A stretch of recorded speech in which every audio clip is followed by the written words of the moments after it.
si rien n'est fait, tranquillement mais sûrement, les Africains vont former la nouvelle couche, le nouveau tissu de prolétaires ici au Canada. Prolétaires, ça veut dire tout simplement des personnes pauvres, des personnes défavorisées économiquement. Alors, dans cette vidéo, je te donne les détails de ce que je veux dire.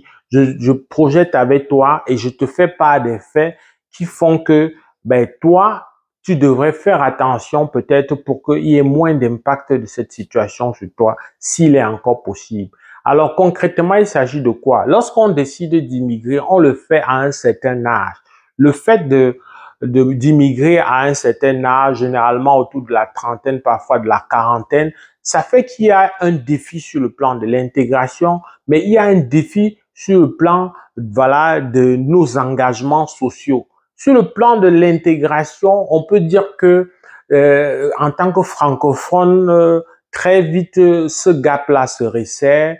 En tant que quelqu'un qui est originaire d'un pays où il y a une forte communauté qui te précède, on peut te donner des tuyaux, tu peux te sentir moins dépaysé. Donc, l'intégration, ne serait-ce que dans cette petite communauté, si ce n'est une intégration vraiment globale, mais le fait donc de cette intégration dans ta communauté et dont le fait de la pratique de la langue fait en sorte que ton intégration soit relativement plus rapide.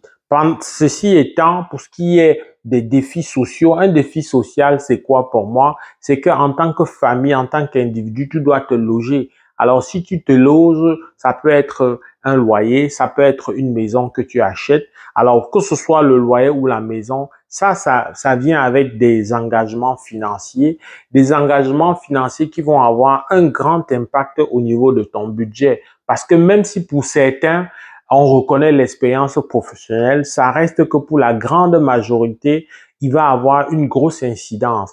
Les défis sociaux, ça peut signifier également avoir au moins un véhicule pour ses déplacements. Et qui dit véhicule dit un engagement. Ça veut aussi dire les charges sociales. Ça veut pour certains, comme ça devrait être le cas, permettre aux enfants d'aller très loin avec leurs études. Ça veut dire prendre en charge dans la vie estudiantine de nos enfants. Alors, tu vas me dire que il y a l'argent des enfants. Justement, c'est là où les problèmes commencent. Parce que la manière de gérer l'argent des enfants est biaisée dès le départ. Parce que quand on immigre, on pense et on mise beaucoup sur cet argent que ces enfants-là ne sont plus les bénéficiaires principaux. Alors, il y a que papa et maman se découvrent souvent une nouvelle puberté. Ils vont davantage, pour plusieurs, prendre soin d'eux. Ils vont mieux se vêtir. Ils vont être bien mis. Ça vient avec un investissement. Ils ne vont pas nécessairement vouloir rouler dans n'importe quel véhicule. Ils vont avoir des ambitions. Ils vont être de plus en plus les bienfaiteurs. Ils vont se positionner comme on dit, des personnes de l'Occident et vouloir défendre ce titre-là. Ça vient avec des engagements financiers, ça vient avec des dépenses. Alors, comme malheureusement, pour beaucoup, on tombe dans ce panneau-là, la cagnotte devient très restreinte. On va, dans ce contexte-là, faire en sorte de laisser nos enfants aller sur le marché du travail parce que puisque c'est permis, ça peut lui permettre donc de gagner quelque chose. Et s'il gagne quelque chose, j'aurai moins de pression, je serai moins sollicité. Lorsqu'il va me demander de l'argent pour X ou Y chose, mais il y aura tout simplement le fait que aller sur le marché de l'emploi est une possibilité. Ce n'est pas moi qui le dis, les statistiques sont claires. Lorsque tu décides en tant qu'étudiant d'aller sur le marché du travail, ça diminue ton rendement et puis ta courbe d'évolution va être revue à la baisse. Il est difficile que tu ailles très loin. C'est pour ça, ça ne ment pas. C'est vrai autant en Afrique que dans les pays d'Occident. Lorsque tes parents ne sont pas allés loin avec l'école, il y a de fortes chances que toi aussi tu n'ailles pas loin avec l'école. C'est têtu, c'est une statistique, c'est même pas une impression. C'est vraiment des données, c'est factuel et ça date de depuis ça fait plusieurs décennies que ça a toujours été comme ça. Donc, du fait de la mauvaise expérience des parents avec l'école, du fait que le parent peut vivre sans avoir fait nécessairement de longues études, le fait aussi que le parent ne se projette pas et pense que demain les défis vont être de plus en plus grands pour leur progéniture, le fait donc de limiter la vision sur l'avenir des enfants et donc de se consacrer, se donner une nouvelle jeunesse, se consacrer, essayer de vouloir rattraper, ben ça fait que le jeune, lui, va nécessairement être un gain petit. Le jeune ne va pas trouver la nécessité dans un pays où le premier emploi, bien que gagne petit, le premier emploi est rapidement obtenu. Ben, cette facilité va faire, et c'est le cas, c'est un constat, ce n'est pas seulement une projection, ce n'est pas seulement une analyse, c'est ce qu'on vit. Donc, de plus en plus, on a cette rupture-là, cette cassure-là. Je ne veux pas parler des cas de divorce. Donc, il y a ces défis qui font que très peu vont malheureusement faire bénéficier de sa progéniture plutôt un avenir assez intéressant.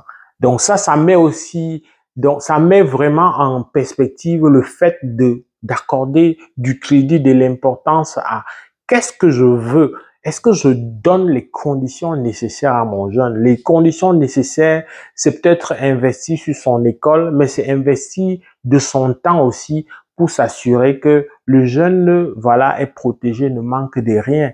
C'est revalider, est-ce que c'est vraiment nécessaire tout l'investissement qu'on met pour essayer de se donner une nouvelle jeunesse, pour essayer de paraître, d'avoir le sentiment de supériorité face à ceux qu'on a laissés dans notre pays. Ça, c'est des défis qui s'imposent à nous. C'est des défis qui font que si on ne fait rien, ça va continuer lentement, tranquillement, mais sûrement. Et on ne pourra pas donc se défaire de cette réputation de personne de la basse classe. On ne pourra pas se défaire de cette idée que notre couleur de peau est associée justement à la pauvreté, à la misère. Ce sera cette fois-là avec notre contribution à nous. Parce que, crois-moi, qu'on le veut ou non, le Canada, par son équité, par le fait d'avoir un idéal qui tend à donner des valeurs, même s'il y a de temps en temps des discriminations du fait des personnes, les machines, les institutions travaillent pour donner la même chance à tout le monde. Il faut que toi et moi, nous fassions notre part du chemin en prenant conscience déjà de notre retard, de nos manquements et en rêvant grand. Rêvant grand pour nos enfants, en sachant faire la part des choses, en sachant mettre la priorité, même si on est dans un contexte de séparation, ben savoir donner la priorité et voilà, être responsable de sa progéniture, être responsable donc de ses actions, de ses actes. J'espère que cette vidéo vient quand même réveiller et faire en sorte de te dire qu'est-ce que je fais à la fin de cette vidéo, où j'en suis. Est-ce que je suis dans un modèle où j'intègre que mes enfants ont droit quand même que j'accorde de l'importance? Cette importance-là, ben, si tu n'as pas des outils pour les évaluer et pour les peaufiner, ben, on peut t'accompagner. Je suis un éducateur, j'ai fait ça pendant longtemps, autant en Afrique qu'ici. Ben, je suis même allé plus loin pour me spécialiser dans la réussite scolaire de masse, la réussite sociale tout court. Donc, c'est avec beaucoup de plaisir qu'on peut t'accompagner, y compris dans ce sens-là. Parce que immigrer, c'est bien, mais réussir son immigration, c'est vraiment le primordial. Parce qu'on ne compte pas le nombre de personnes que, une fois ici, se trouvent dans le regret, se trouvent comme coincés parce que tu ne peux plus retourner, parce que voilà, tu es parti avec des ambitions, mais une fois que tu as foulé le sol, tu as abandonné tes ambitions, tu n'as pas veillé à les maintenir, à les revalider, à faire une mise à jour, à les contextualiser. Tu n'as pas voulu te donner les moyens de relever les défis et peut-être tu as choisi la voie de la facilité, voilà, la voie peut-être qui est malheureusement les voies populaires. Tu as choisi d'évoluer en suivant un suivisme moutonnier qui peut-être ne correspondait pas ou minimisait toutes tes potentialités, qui relayait de loin au plus bas toutes tes potentialités. Si cette vidéo t'a plu, like, partage, fais savoir au plus grand nombre. Avec beaucoup de plaisir, je te retrouve dans le cadre d'une prochaine vidéo. Porte-toi bien. Boulot!